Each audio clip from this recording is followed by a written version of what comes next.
Hi. അപ്പോൾ ഇതിപ്പോൾ നമ്മുടെ ജൂബിലി മിഷൻ റോഡിലേക്കുള്ളതാണ്. മലയാളം കൺവെൻഷൻ ജംഗ്ഷനിൽ ജൂബിലി മിഷൻ റോഡിലേക്കാണ്. ഇപ്പോൾ വലിയ കുഴികളൊക്കെ കാണുന്നുണ്ടാവും ഈ റോഡിൽ അല്ലേ. അപ്പോൾ ജനങ്ങളുടെ ജീവൻ്റെ സുരക്ഷയ്ക്ക് വേണ്ടിയിട്ട് ഹെൽമെറ്റ്, അതേപോലെ തന്നെ സീറ്റ് ബെൽറ്റ്, ലൈറ്റ് കാര്യങ്ങൾ, അങ്ങനെ എക്സ്ട്രാ ഫിറ്റിങ്സ്, ആൾട്രേഷൻ, ഈ പറഞ്ഞ ഫൈനൊക്കെ ഈടാക്കുന്ന വളരെ നല്ല കാര്യങ്ങളാണ് ജനങ്ങളുടെ ജീവനും സ്വത്തിനും വില അർപ്പിച്ചുകൊണ്ട്. പക്ഷേ ഇതുപോലെയുള്ള കാര്യങ്ങളും ജനങ്ങളുടെ ജീവനും സ്വത്തിനും അപകടപ്പെടുത്തുന്നതാണ്. ഓക്കെ, വികലാംഗർ, ഗർഭിണികൾ, ആംബുലൻസ്, ഈ പറഞ്ഞ പോലെയുള്ളതൊക്കെ ഇതിൽ കൂടെ പോകുമ്പോൾ അവരുടെ ജീവനൊക്കെ പ്രശ്നങ്ങൾ ഉണ്ടാവുന്നതാണ്.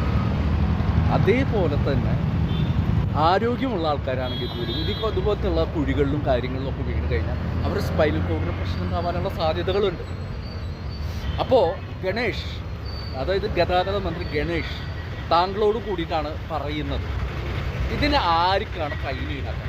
ഈ റോഡിൽ ഉണ്ടാവുന്ന തടസ്സങ്ങൾ, അതായത് ഗതാഗതം തടസ്സപ്പെടുത്തിക്കൊണ്ട് റോഡ് പണിയുമ്പോൾ, ജനങ്ങളുടെ ഗതാഗതം തടസ്സപ്പെടുത്തുമ്പോൾ അതിനാർക്കാണ് ഫൈൻ ഈടാക്കേണ്ടത്?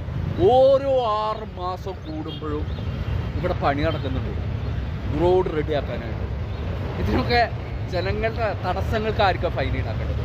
ഇതുപോലത്തുള്ള റോഡുകളിൽ സഞ്ചരിക്കേണ്ടി വരുന്ന അവസ്ഥകളിൽ ആർക്കാണ് ഫൈൻ ഈടാക്കേണ്ടത്? താങ്കളുടെ മറുപടി പ്രതീക്ഷിക്കുന്നു. മന്ത്രി ഗണേഷ്, താങ്കളുടെ മറുപടി പ്രതീക്ഷിക്കുന്നു. ഓക്കെ. പിന്നെ ഈ ഒരു റോഡ് മാത്രമല്ല കേട്ടോ, നമ്മുടെ ചേലൂർ ഫ്ലാറ്റ് കണ്ടില്ലേ, ഈ റോഡും കൂടി ഒന്ന് പോയി നോക്കണം. കുഴികൾ കാണാം. ഇത് പക്ഷേ ആ ഏറ്റവും വരെ കുഴികളാണ്. അപ്പോൾ ആലോചിച്ച് നോക്കൂ, ഇവിടുത്തെ ഗവൺമെൻറ് ആർക്ക് വേണ്ടിയിട്ടാണ് പ്രവർത്തിക്കുന്നത്? ജനാധിപത്യം ഏത് രീതിയിലാണ് പ്രവർത്തിക്കുന്നത്?